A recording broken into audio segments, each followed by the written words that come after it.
जाए तो सर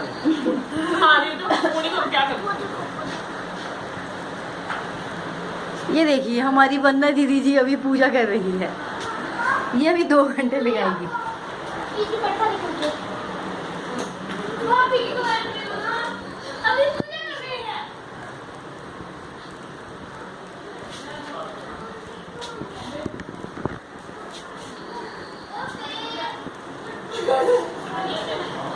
ये है हमारी दिया रानी।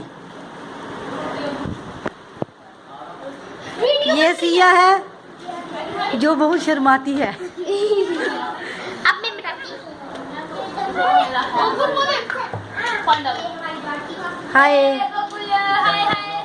Happy birthday to you. बोलो बोलो ना। हैप्पी देखो हैप्पी। देखो तुम रिद्धि इधर। ये है मनीषा मम्मी जी का बर्थडे है। ये हमारी मम्मा है।